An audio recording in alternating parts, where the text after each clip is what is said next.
Hello guys, நம்ம அப்படி edition தான் நான் பார்க்க போகிறேன். கேட்டிங்கன்னா ட்ரீம் கிரிக்கெட் 25 என் பிள்ளை நான் பார்க்க போகிறோம். ஸோ அந்த வீடியோ பார்க்காம நம்மளை சப்ஸ்கிரைப் பண்ணிக்கோங்க. அப்புறம் கொஞ்சம் ஷேர் பண்ண யூஸ் பண்ணிட்டு எடுத்துங்க. இன்றைக்கி பார்த்தீங்கன்னா நம்ம ட்ரீம் கிரிக்கெட்டில் என்ன பார்க்க போகிறேன்னு கேட்டிங்கன்னா ஒரு ஸ்மால் பார்த்தீங்கன்னா ஒரு 2 மேட்ச் தான் பார்க்க போகிறோம். India New Zealand match. அதில் பார்த்தீங்கன்னா நம்ம டெய்ல் சூஸ் பண்ணி பார்த்தீங்கன்னா அவந்திச்சு பார்த்தீங்கன்னா நம்ம போலி இன்னும் பார்த்தீங்கன்னா ஃபஸ்ட்டு பேட்டிங் பண்ணுறோம். இந்த மேட்ச்சில் பார்த்தீங்கன்னா ஒரு மேட்ச் தான். 2 மேட்ச் பார்த்தீங்கன்னா ஒரு 10 நிமிஷம் வரைக்கும் நான் வீடியோ எக்ஸ்டெண்ட் ஆகிடுச்சு. ஸோ இந்த மேட்ச் பயங்கரமாக பார்த்தீங்கன்னா இருக்க போதுன்னு பார்த்தீங்கன்னா கேம் பிளான் பயங்கரமாக பார்த்தீங்கன்னா எடுத்துருக்கோம். என் ஃபஸ்ட்டு பால் போட்டிருக்கான். ஃபஸ்ட்டு பாலில் பார்த்தீங்கன்னா ஒரு இழுத்தடித்த ஷாட்லேயும் பார்த்தீங்கன்னா டேரெக்ஷன்லாம் கரெக்டு, டைமிங் பார்த்தீங்கன்னா கிளம்ப ஃபுட் ஒர்க் நல்லா இல்லைன்ற காரணத்தினாலும் தான் நினைக்கிறேன். பார்த்தீங்கன்னா நம்மளுக்கு பார்த்தீங்கன்னா ஒரு 2 கிடைக்கல. அதனால் பார்த்தீங்கன்னா ஒரு 2 ஓடி பார்த்தீங்கன்னா 3 ரன் எடுத்துருவோம். நான் ஃபஸ்ட்டு பாலில் பார்த்தீங்கன்னா 3 ரன் எடுத்துருவோம். அடுத்த பால் டீப் ஸ்கொயர் லெக்கில் பார்த்தீங்கன்னா அப்படிலாம் டீப் ஸ்கொயர் லெக்லேயே வச்சு பார்த்தீங்கன்னா லாஃப்டடை வச்சு பார்த்தீங்கன்னா பேட்டுக்கு தூக்கி அடித்தா பார்த்தீங்கன்னா டைமிங் கரெக்டு. நான் பால் போட்டு அடித்தான் பார்த்தீங்கன்னா தப்புன்னு பார்த்தீங்கன்னா காமிச்சிருச்சு. சரின்னு சொல்லிட்டு பார்த்தீங்கன்னா அடுத்த பொசிஷன் பார்த்தீங்கன்னா அந்த பாலில் பார்த்தீங்கன்னா ஒரு கிரவுண்டை வச்சு ஒரு 4 ஷாட் பார்த்தீங்கன்னா ஒரு 4 போடுவோம் பார்த்தீங்கன்னா அப்படி வச்சு தம்முன்னு அடித்தோம். இது பார்த்தீங்கன்னா நேராக உருண்டு போய் நடுரோட்டில் பார்த்தீங்கன்னா நின்று உள்ள ஒரு படத்தை முடிச்சிட்டான். அவனை தான் போச்சுன்னு சொல்லி திரும்ப பார்த்தீங்கன்னா ஓடி வந்து 2 ரன் எடுத்தாச்சு. பார்த்தீங்கன்னா இப்போ 2 ரன்னு அதுனா மொத்தமாக அப்போதையும் 5 ரன்னில் இருக்கும். அதுக்கடுத்து பார்த்தீங்கன்னா இதையும் பார்த்தீங்கன்னா ஸ்வீப்பர் தான்டா, இப்போ 6 தாண்டா எவனால் தடுக்க முடியாது. ரோஹித் சர்மா வச்சு ஒரு இழுத்தடி அடித்தா அதுவும் பார்த்தீங்கன்னா ஒரு கேவலமாக பார்த்தீங்கன்னா பால் விட்டாச்சு. ரோஹித் சர்மா சொல்கிறேன், சூரியகுமார் யாதவ் இப்போ ஃபயரில் அட போகிறாரு முடிஞ்சு பார்த்தீங்கன்னா அப்படின்னு சொல்லி ஆஃப்டரில் ஒரு பாலை வச்சு எடுத்து வச்சா அந்த பாலும் பார்த்தீங்கன்னா போச்சு. ஃபஸ்ட்டு அவரோட கடைசி பால் அதில் மூலம் பார்த்தீங்கன்னா ஜெயிச்சிடலான்னு ரெடியாக பார்த்தீங்கன்னா பிடிச்சி கரெக்டாக பால் வந்துச்சு. டம்முன்னு அடிச்சோம் பார்த்தீங்கன்னா 6. ஏன்னா சூரியகுமார் டம்முன்னு ஒரு 6 அடிச்சு பார்த்தீங்கன்னா தரமாக சைகை செஞ்சு விட்டார். இப்போ பார்த்தீங்கன்னா அடுத்து விளையாடுங்கிறது பார்த்தீங்கன்னா ரிஷப் பண்ட். இன்னும் ஒரு ஓவர் இருக்குன்னா ஒரு ஓவர் முடியல. நம்ம எவ்வளோ ரன் கேட்டிங்கன்னா 11 ரன். 11 ரன் பார்த்தீங்கன்னா 2வது ஓவரோட மொதல் பால்லையும் பார்த்தீங்கன்னா 6 பார்த்தீங்கன்னா 17 ரன். பார்த்தீங்கன்னா ஒரு ரிசர்வ் பண்ணிட்டு பார்த்தீங்கன்னா ஒரு அன்ஸ்டாப்பபிள் பிளேயர்னு பார்த்தீங்கன்னா நம்ம இதிலேருந்தே தெரிஞ்சுக்கலாம். பார்த்தீங்கன்னா அடுத்த ஓவர் பார்த்தீங்கன்னா அடுத்த பால் அதுலேயும் பார்த்தீங்கன்னா ரிசர்வ் பண்ணி நிற்கிறாப்பில் இருந்துச்சு. பால் அடித்தோம் பார்த்தீங்கன்னா அவ்வளோதான். இது ஒரு 4வது போகணும்னு எதிர்பார்த்தா ஏன்னா பாதியில் நின்றுச்சு. ரன் ஓட ஆரம்பிச்சாச்சு. 2வது ரன் ஓடிக்கிறதுக்குள்ளே பந்து தூக்கிட்டாங்க. 3வது ரன் ஓடிடான்னு பார்த்தா ஆனால் நான் திரும்ப அந்த செடி அடிக்கினா பந்து எடுத்து தெரிஞ்சுட்டேன். பார்த்தீங்கன்னா 2 ரன் எடுத்தாச்சு இந்த ஓவரில். திரும்பியும் பார்த்தீங்கன்னா ரிஷப் பண்ணிட்டு தான் நிற்கிறாரு. ரிஷப் பண்ணிட்டு அடுத்து ஏன்னா ரிஷப் பண்ணிட்ட வச்சு ஒரு தூக்கி அடிக்கிற ஷாட்டு தான். அம்மனு பார்த்தீங்கன்னா திரும்ப தூக்கி அடிச்சாச்சு. அடிச்சு பால் பார்த்தீங்கன்னா 4 போயிடுச்சு.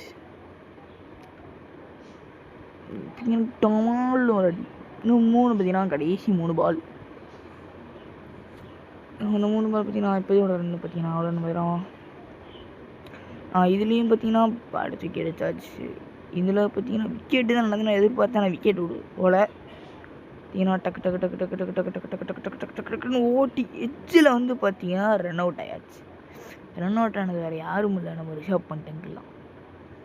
அப்படி வந்துச்சுன்னா ஒரு எட்ஜு ஒரே ஒரு இதில் பார்த்தீங்கன்னா அவுட் ஆகிட்டான். பார்த்தீங்கன்னா மொத்தமாக போச்சு.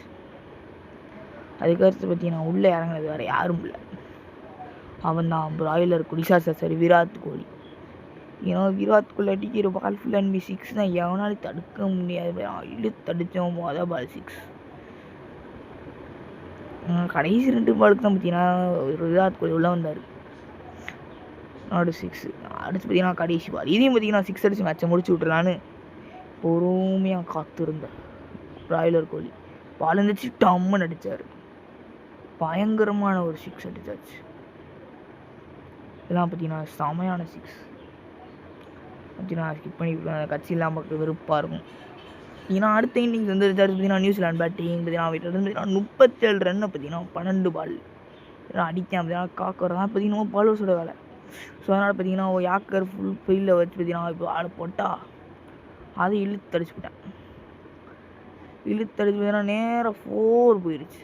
வெறுப்பாகி போச்சு. அதுக்கடுத்து பார்த்தீங்கன்னா ஃபீல்டிங் செட்டப் பார்த்தீங்கன்னா மாற்றி அவன் எப்படின்னா ஃபீல்டிங் செட்டப் விளையாடாத காரணத்தால் பார்த்தீங்கன்னா நம்ம தோற்றுட்டோம் அப்படின்னு சொல்லிட்டு சொல்கிறதுக்கு முன்னாடி பார்த்தீங்கன்னா டக்குன்னு அடுத்த 2 கொடுத்து அடிக்க விட்டேன்.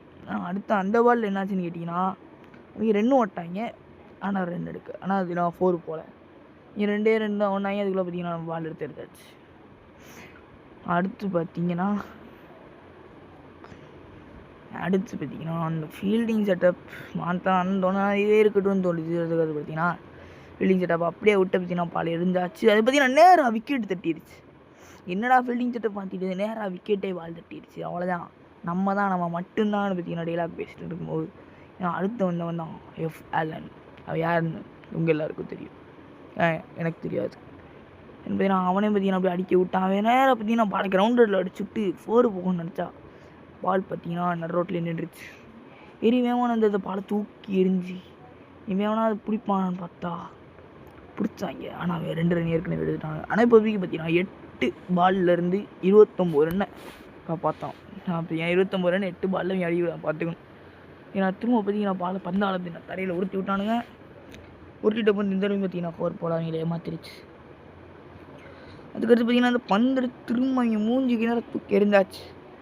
எரிஞ்சா பார்த்தீங்கன்னா 7 பாலில் 26 ரன் அவங்களுக்கு தேவைப்படும். அந்த ஓவரில் 3 ரன் ஓதியிருக்காங்க. அதான் அன்எக்ஸ்பெக்டட். பார்த்தீங்கன்னா அந்த லோ ஸ்பீடில் வச்சு பார்த்தீங்கன்னா ஷார்ட் லென்த்தில் வச்சு எரிஞ்சா விக்கெட்டு போகணும்னு ஒரு நம்பிக்கையில் பார்த்தீங்கன்னா எரிஞ்சுட்டேன். ஆனால் அது பார்த்தீங்கன்னா விக்கெட்டு போகாமல் நம்மளுக்கே வச்சு சூனிய மாதிரி பால் 4க்கும் போல் அவங்கேயும் போல் அவங்க 2 ரன் ஓடிருக்காங்க. நம்மளுக்கும் நல்லதில்லை, அவங்களுக்கும் நல்லதில்லை. அவங்களுக்கு கேவலமான பந்தாக இருந்து அமைஞ்சிருச்சு. அவங்க 3 ரன் ஓடிருக்காங்க. Sorry 2 run time. பார்த்தீங்கன்னா இப்போ பூம்ராலாம் வேணாம். பார்த்தீங்கன்னா நம்ம சிங்கு இறங்கட்டும்னு சிங்கை இறக்கி விட்டாச்சு. சிங்கையும் பார்த்தீங்கன்னா யாக்கரு அட்டை ஸ்லோவான ஸ்பீடை பார்த்தீங்கன்னா இறக்கி விட்டாச்சு.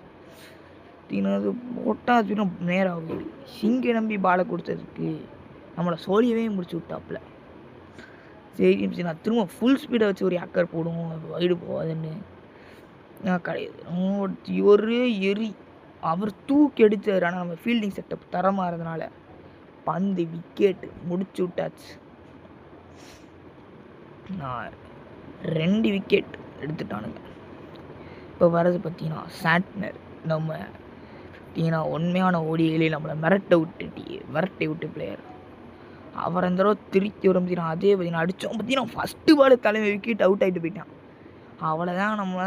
நம்ம மட்டும்தான்னு சொல்லி பயங்கரமாக டைலாக்லாம் பேசிட்டு அடுத்து பார்த்தீங்கன்னா அவனும் போயிட்டான். அதுக்கடுத்து வந்தால் நீஷாம். அவன் யாருன்னு சத்தியம் எனக்கு தெரியாது.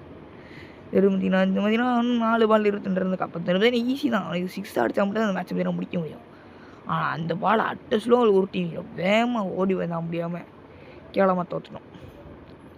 அது பார்த்தீங்கன்னா அவுட் ஸ்விங்கில் வச்சு ஒரு பால் எறியலான்னு எதானது மட்டும் வைடாக போயிடுச்சுன்னா நமக்கு தான் ரொம்ப கேவலமான ஒரு அசிங்கம் ஒன்று. ஏன்னா அந்த பாலை நேராக அடித்து உருட்டி விட்டு 4 அடிக்க விட்டாப்புல. அது யாரும் இல்லை, நம்ம எஃப் ஆலன். அவரை பார்த்து பயப்பட வேணாம் நினச்சிக்கிட்டு இருக்கும்போது திடீர்னு நம்ம மிரட்டி விட்டு போயிட்டார்.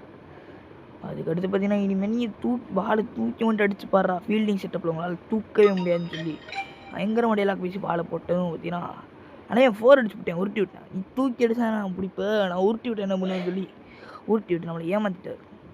நேர்னு பார்த்தீங்கன்னா கடைசி பால் மக்களே. இந்த கடைசி பாலில் பார்த்தீங்கன்னா இதில் ஒன்றும் பண்ண முடியாது. ஒரே பால் தான், 2 6 அடிக்கணும். நோ பால் போட்டால் முடிஞ்சு. ஷார்ட் லென்த்தில் வச்சு அடிச்சு அந்த பாலையும் பார்த்தீங்கன்னா 4 அடிச்சு போட்டார். அவ்வளோதான். பார்த்தீங்கன்னா நம்ம இந்தியா ஜெயிச்சிருச்சு. நான் இதோட பார்த்தீங்கன்னா அந்த வீடியோ முடிச்சு. தேங்க்ஸ் ஃபார் வாட்சிங் மக்களே. இந்த வீடியோ பாருங்கள் பாருங்கள் ஷேர் பண்ணுங்க, ஃப்ரெண்ட்ஸ் யூஸ் பண்ணிட்டு எடுத்துங்க. அண்ட் தேங்க்ஸ் ஃபார் வாட்சிங். டாடா பை பாய் மக்களே.